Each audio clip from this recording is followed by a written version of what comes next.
Mi nombre es Dayalina Natarita García, estudiante de la carrera de Ciencias Criminológicas de la UNED, sede en Cañas, Guanacaste.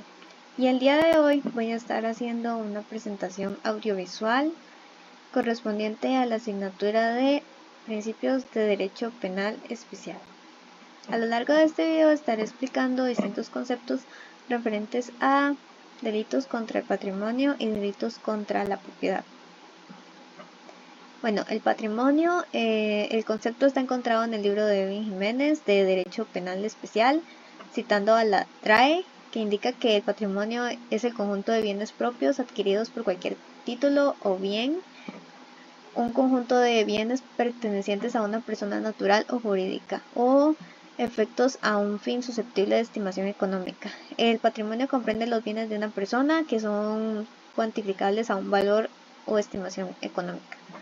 En el mismo libro se indica de la misma manera el concepto de propiedad, que según la DRAE es el derecho o facultad de poseer algo y poder disponer de ello dentro de los límites legales, o sea que es la propiedad es el derecho de poseer un bien que le pertenezca a una persona y que pueda usarla a su disposición como desee. Puedo ser propietaria de un objeto, por ejemplo, como casas, vehículos o teléfonos, y estos me pertenecen y son objeto de mi propiedad, pero en conjunto son considerados mi patrimonio. En delitos, la diferencia entre el delito contra la propiedad sería aquel que atente contra mis pertenencias y el delito contra mi patrimonio sería aquel que atente contra el conjunto de mis bienes y el valor de ellos en mi posesión. Por ejemplo, en el siguiente caso, voy a explicar a Elena y su pareja Eduardo que tienen una propiedad en la que han vivido durante 4 años. Y esto fue desde que se casaron. En dicha casa fue el regalo de bodas de su suegro, del suegro de Elena. El hombre fue el que compró el terreno y está a su nombre, y en dicho terreno se construyó la casa. Debido al trabajo del esposo de Elena, la pareja y su hija tenía que mudarse a otra provincia, por lo que la casa quedó inhabitada. A pesar de ello, tenía muebles que la pareja no se quiso llevar, ya que planeaban regresar en algún momento y la mudanza es muy costosa. Durante el tiempo fuera, Eduardo a veces recibía llamadas de su antigua vecina, donde le contaba lo que sucedía en el vecindario, y entre la conversación siempre mencionaba que le estaba cuidando su casita.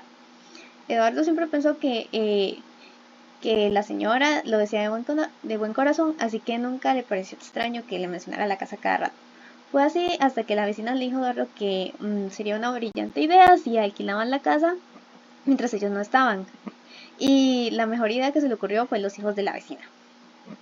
Entonces él estuvo de acuerdo y volvió para entregar la casa a los nuevos inquilinos, y como es un alquiler, pues se tendría que hacer pagos mensuales. Pasaron 6 meses en los que los inquilinos fueron pagando ejemplarmente, siempre hacían los pagos a tiempo, y eso ayudaba a la economía de Eduardo. Hasta que en los 6 meses el inquilino llamaron porque supuestamente había un problema en las tuberías y con la municipalidad, por lo que se ofrecieron a solucionar el problema si Eduardo les prestaba el plano de la casa y las escrituras. Eduardo se negó a lo último, sin esperar que sus inquilinos fueran a donde su padre, que era el que tenía el nombre de la casa, y como no sabía mucho del asunto, terminó firmando sin saber un papel que los inquilinos le llevaron.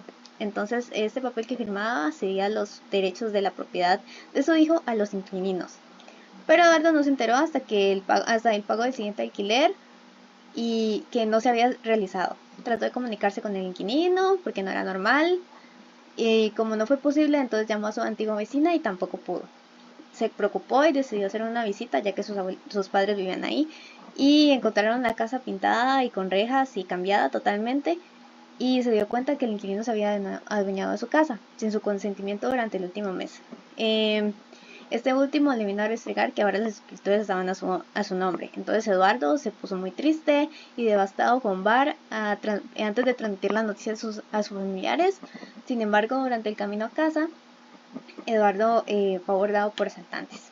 Entonces a Eduardo le robaron todo lo que tenía consigo, incluido un reloj que era muy costoso, y se quedó sin dinero. Y estaba en medio de la noche, estaba en la calle y estaba golpeado debido al asalto. Según el caso anterior, existe el delito de apoderamiento de bienes ajenos mediante engaño, debido a que se le hizo firmar al propietario sin consentimiento y sin conocimiento mediante mentiras un papel que ponía en peligro su patrimonio mediante estafa. La estafa se encuentra en el artículo 216 del Código Penal, que consiste en inducir a error a otra persona o mantenerla en tal situación mediante la simulación de hechos falsos, deformación de hechos verdaderos u ocultamiento de hechos verdaderos, en donde el autor lleva a su víctima a un error que le causa un perjuicio a su económico, obteniendo de ese modo un beneficio patrimonial para sí mismo.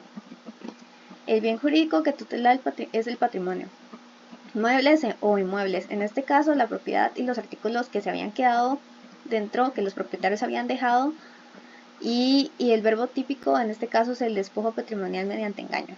Es de naturaleza dolosa, y el sujeto pasivo en este caso fue el padre de Eduardo y su familia, y el sujeto activo son su antigua vecina y el hijo quienes habían estado planeando este hecho durante mucho tiempo antes de que empezara a alquilar la propiedad, y aprovechándose de la buena relación de las familias. A diferencia de esto, el último suceso que Eduardo sufrió fue un robo en la noche, el robo de sus pertenencias materiales que llevaban en el momento, y en el que se hizo uso de la fuerza. Sin embargo, esto no daña a su patrimonio en general, sino que daña a sus bienes, a su propiedad, a sus propiedades, a diferencia de la estafa en donde se perdió su propiedad, que era su casa. Entonces se quedó sin su casa propia debido a esta estafa. Bueno, este ha sido mi video y mi caso. Muchas gracias. Buenas noches.